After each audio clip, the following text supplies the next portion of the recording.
Welcome to bird media. నేను మీ పవన్ కృష్ణమూర్తి. బండి సంజయ్ కుమారుడు బండి భగీరథ్ కేసుకి సంబంధించినటువంటి కొన్ని ఇంపార్టెంట్ ప్రశ్నలు, వాటికి సంబంధించినటువంటి విశ్లేషణ, అందులో అసలు కుట్రదారులు ఎవరు అనేటువంటి పాయింట్ని ఇక్కడ మనం డిస్కస్ చేసుకోవాలి. ఎందుకనంటే పాక్సో కేసు పెట్టారు. సో పాక్సో కేసు పెట్టారు కాబట్టి అమ్మాయి పేరు కానీ అమ్మాయి వివరాలు కానీ ప్రస్తుతానికి ఇందులో మనం డిస్కస్ చేయాల్సినటువంటి అవసరం లేదు. బట్ ద మేజర్ కీ పాయింట్స్ని ఇందులో ఎస్టాబ్లిష్ చేయాలి. నిన్న హనుమాన్ జయంతి సందర్భంగా బండి సంజయ్ గారు ఊరేగింపులో పాల్గొని చాలా క్లియర్గా అక్కడ మాట్లాడారు. తప్పు నా కొడుకే చేస్తుంటే ఖచ్చితంగా చట్ట ప్రకారం శిక్ష పడి తీరాల్సిందే అనేది ఆయన చాలా స్పష్టంగా చేశారు. అట్ ద సేమ్ టైం నా కొడుకుతో నేను మాట్లాడాను, నాకు చెప్పినటువంటిది ఇది అని చెప్పి కూడా చాలా వివరాలు ఆయన పంచుకోవడం జరిగింది. అండ్ ఆఫ్టర్ దట్ ఇందులో అనేకమైనటువంటి అనుమానాలు, సందేహాలు కూడా క్రియేట్ అవుతున్నాయి. Let's crack it one by one. అసలు ఈ కేసులో బాధితురాలు మైనరా, మేజరా? ఈ కేసులో మొట్టమొదట తేలాల్సినటువంటి అత్యంత కీలకమైనటువంటి అంశం బాధితురాలి వయసు. ఎందుకంటే పాక్సో చట్టం అమలు అవ్వాలంటే ఆమె మైనర్ అయి ఉండాలి. కానీ సోషల్ మీడియాలో వస్తున్నటువంటి సమాచారంలో ఆమె వయసు మీద భిన్నమైనటువంటి వాదనలు వినిపిస్తున్నాయి. కొందరు 17 ఏళ్ళు అంటుంటే మరికొందరు ఆమె ఇప్పటికే మేజర్ అయ్యిందని చెప్తున్నారు. మరి ఇలాంటి పరిస్థితుల్లో birth certificate, 10th class records, అధికారిక పత్రాలు పూర్తిగా పరిశీలించాల్సినటువంటి అవసరం ఉంది. వయస్సు అంశం తేలక ముందే ప్రజా తీర్పులు ఇవ్వడం విచారణను ప్రభావితం చేసేటువంటి ఆ ప్రమాదం కూడా ఉంది అనేది ఇక్కడ చాలా స్పష్టం. And the second question raised here, బండి భగీరథ్ మరియు ఆ అమ్మాయి మధ్య సంబంధం స్వచ్ఛందమా, బలవంతమా? ఈ కేసులో ఇది మరో పెద్ద ప్రశ్న. వీళ్ళిద్దరి మధ్యలో ఉన్నటువంటి ఆ రిలేషన్ అనేది, దాని స్వభావం ఏంటి? ఇది సోషల్ మీడియాలో వైరల్ అవుతున్నటువంటి ఫోటోలు, వీడియోలు, కుటుంబాల సమావేశాలు, ఆలయాలకు వెళ్ళడాలు, ఇంట్లో కలిసి కనిపించడాలు, భోజనాలు చేయడాలు, బగ్గి అంటూ పిలుచుకోవడాలు, కేక్ కటింగ్స్, ఇలాంటి అంశాలు చూస్తే ఇది పూర్తిగా ఏదో ఇద్దరు ఇండివిజువల్స్, అపరిచితుల మధ్య జరిగినటువంటి పరిచయం కాదు అనేటువంటి వాదన చాలా స్పష్టంగా ఉంది. ఇద్దరి మధ్య స్నేహమా, ప్రేమ, సంబంధమా, whatever it may be, the relation is established. అయితే ఇది పెళ్లి వరకు వెళ్ళే ఆలోచన ఉందా అన్నది విచారణలో తేలాల్సినటువంటి అంశం. ఈ సంబంధం పరస్పర సమ్మతితో కొనసాగిందా లేదా అనేది కూడా కీలకమైనటువంటి విషయం. బట్ దానికి సోషల్ మీడియాలో బయట కనిపిస్తున్నటువంటి ఆధారాలు, అట్ ద సేమ్ టైం వీళ్ళు చూస్తున్నటువంటివన్నీ కూడా చాలా క్లియర్గా ఎస్టాబ్లిష్ అవుతున్నాయి. అనుబంధం బాగానే ఉంది అనేది. ఇక మూడవ ప్రశ్న, కుటుంబాల మధ్య బండి సంజయ్ కుటుంబం అలాగే బాధితురాలు అంటున్నటువంటి ఆ బాలిక అంటున్నారు కదా, తనకి వాళ్ళ కుటుంబానికి మధ్య సన్నిహిత పరిచయాలు ఉన్నాయా అంటే, ఈ ఫోటోలు, వీడియోలు చూసినప్పుడు బండి భగీరథ్ ఆ కుటుంబంతో చాలా సన్నిహితంగా, చనువుగా మెలిగినట్టే కనిపిస్తోంది. ఇంట్లో కూర్చోవడం, కలిసి భోజనాలు చేయడం, దేవాలయాలకు వెళ్ళడం, ఇవన్నీ అంశాలు ఇవన్నీ కూడా క్లియర్గా వచ్చాయి. అసలు ఆ కుటుంబానికి అతను తెలియదు అని చెప్పడం ఎలా అంటారు?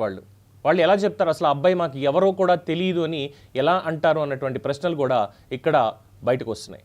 కుటుంబాల మధ్య ఎంతవరకు పరిచయం ఉంది? బండి సంజయ్కి ఎంతకాలంగా వీళ్ళు తెలుసు అంటే, బండి సంజయ్కి దీంట్లో ఎటువంటి ఇన్వాల్వ్మెంట్ అనేది పెద్దగా లేదు. కానీ బండి భగీరథ్ స్నేహితులు, అట్ ద సేమ్ టైం ఆ కుటుంబం ఎవరైతే ఇప్పుడు కేసు పెట్టారో, పాక్సో కేసు పెట్టారో, ఆ కుటుంబానికి మధ్య సన్నిహిత సంబంధాలు బాగానే ఉన్నాయి అనేది మాత్రం చాలా స్పష్టంగా తెలుస్తుంది. దీని మీద కూడా విచారణ, స్పష్టత కావాలి అంటున్నారు. At the same time fourth one, ఇది ప్రేమ వ్యవహారమా లేక రాజకీయపరమైనటువంటి కుట్ర?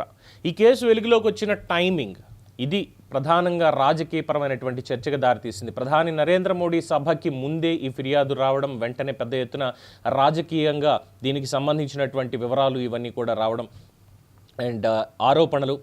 చాలామంది ఆర్ఎస్ ప్రవీణ్ కుమార్ లాంటి వాళ్ళు అయితే ఆ అమ్మాయి ఏకంగా ఆయనతో మాట్లాడిందిట, వాళ్ళ కుటుంబం మాట్లాడిందిట, చాలా విషయాలు చెప్పిందిట, అందులో ఏం జరిగిందనేది చెప్పిందిట. మరి ఆయనేమో బీఆర్ఎస్ నేత. And after that social media and a few media houses, వీటికి సంబంధించినటువంటి నెరేటివ్స్ ఇవన్నీ కూడా చాలా క్లియర్ కట్గా ఒక ఐడెంటిటీ తోటి ప్రచారం జరగడం వంటి అంశాల్లో కొందరిలో అనుమానాలు పెంచాయి. ఇది నిజంగా ఒక వ్యక్తిగతమైనటువంటి వివాదమా, లేదంటే రాజకీయంగా బండి సంజయ్ని టార్గెట్ చేయడానికి చేసినటువంటి ప్రయత్నమా అంటే, ఖచ్చితంగా ఇది బండి సంజయ్ని టార్గెట్ చేయడానికి కావాలని చేసినటువంటి కుట్రగానే దీన్ని అభివర్ణిస్తున్నారు. అండ్ డబ్బులు లేదా సెటిల్మెంట్ ప్రయత్నాలు ఏమైనా జరిగాయంటే, ఈ కేసులో కోట్ల రూపాయల సెటిల్మెంట్ గురించి కూడా ఆరోపణలు వినిపిస్తున్నాయి. సంబంధం పెళ్లి దశ దాకా వెళ్ళింది, కానీ తర్వాత విభేదాలు రావడంతో డబ్బు డిమాండ్లు జరిగాయి అనేటువంటిది ఆరోపణ. అయితే ఇవన్నీ ప్రస్తుతం ఆరోపణల స్థాయిలో ఉన్నాయి. ఈ నేపథ్యంలో వాళ్ళ call records, chat history, financial transactions, ఇలాంటి అంశాలన్నీ కూడా పోలీసులు నిష్పక్షపాతంగా పరిశీలించి బయట పెడితేనే వాస్తవాలు బయటకు వస్తాయి. అట్ ద సేమ్ టైం ఇక్కడ బాధితురాలు అంటే ఆ మాటే వాడాలి, పాక్సో కాబట్టి బాధితురాలు అని మాత్రమే వాడాలి, ఇంకేం వాడడానికి ఇక్కడ వీలు లేదు.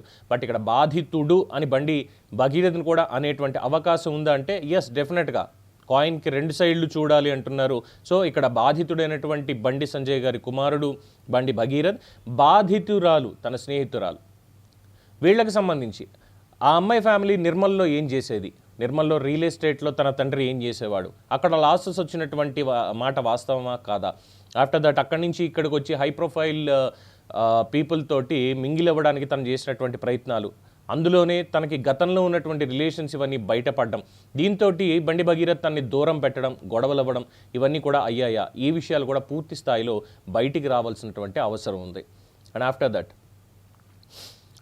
6th question raises here, రాజకీయ నాయకులు at the same time media ముందుగానే తీర్పుని ఇచ్చేశారా?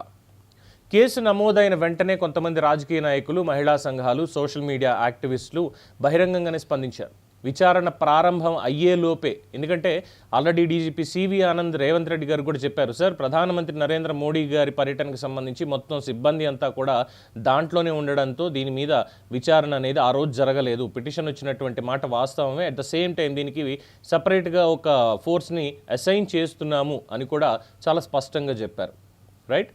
సో ఈ 2 days గ్యాప్లో ఈ విచారణ ప్రారంభమయ్యేలోపే ఒకవైపు స్టాండ్ తీసుకుని అమ్మాయి వైపే, అంటే తన బాధితురాలు తనే, బండి సంజయ్ కుమారుడు తను సెంట్రల్ హోమ్ మినిస్ట్రీకి సంబంధించి కేంద్ర సహాయ మంత్రిగా ఉన్నారు కాబట్టి అతని అధికారాన్ని అడ్డం పెట్టుకుని కొడుకు ఇలాంటివన్నీ చేసేశాడు అనేటువంటి ఒక నెరేటివ్ని చాలా బలంగా బయటికి తీసుకొచ్చేశారు.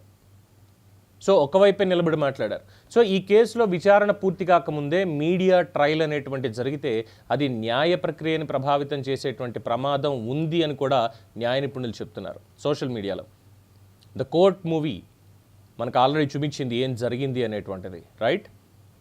After that 7 POCSO section 498A, ఈ చట్టాల దుర్వినియోగం జరుగుతోందా అంటే గృహహింస, at the same time POCSO, దీనికి సంబంధించి ఈ కేసు నేపథ్యంలోనే మరోసారి పాక్సో అలాగే 498A వంటి చట్టాల దుర్వినియోగం మీద చర్చ కూడా మొదలైంది.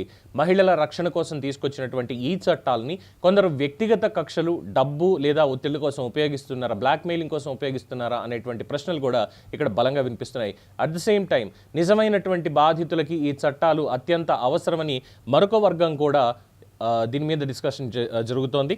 అండ్ ఆఫ్టర్ దట్ ఈ ప్రతి కేసులో పూర్తి ఆధారాలు, ఫోరెన్సిక్ డేటా, డిజిటల్ సాక్ష్యాలు ఇవన్నీ పరిశీలించిన తర్వాతే నిర్ణయాలు తీసుకోవాల్సినటువంటి అవసరం ఉందని కూడా చెప్తున్నారు. ఇక సోషల్ మీడియా ట్రయల్స్ ఈ కేసులో సమాజాన్ని ఇటు తీసుకెళ్తున్నాయి.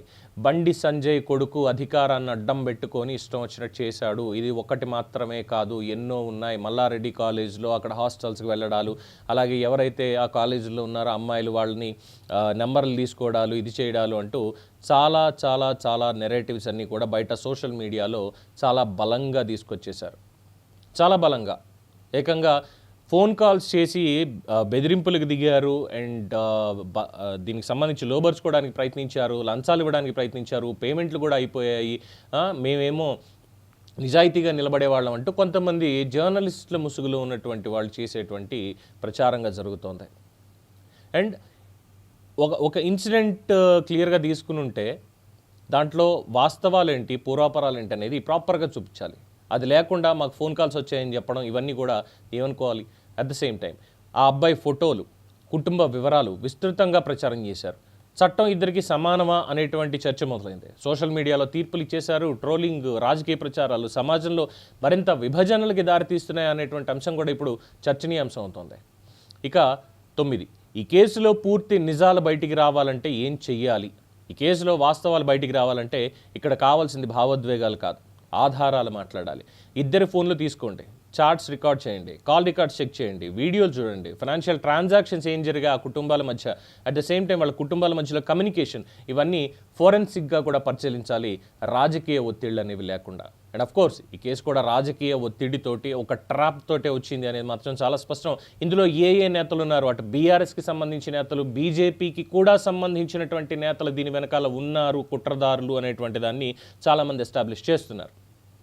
సో ఇక్కడ సోషల్ మీడియా ట్రయల్స్కో, మీడియా ట్రయల్స్కో దూరంగా ఉండి చట్టపరమైనటువంటి విచారణ సహజంగా నిష్పక్షపాతంగా జరగాల్సినటువంటి అవసరం ఉంది.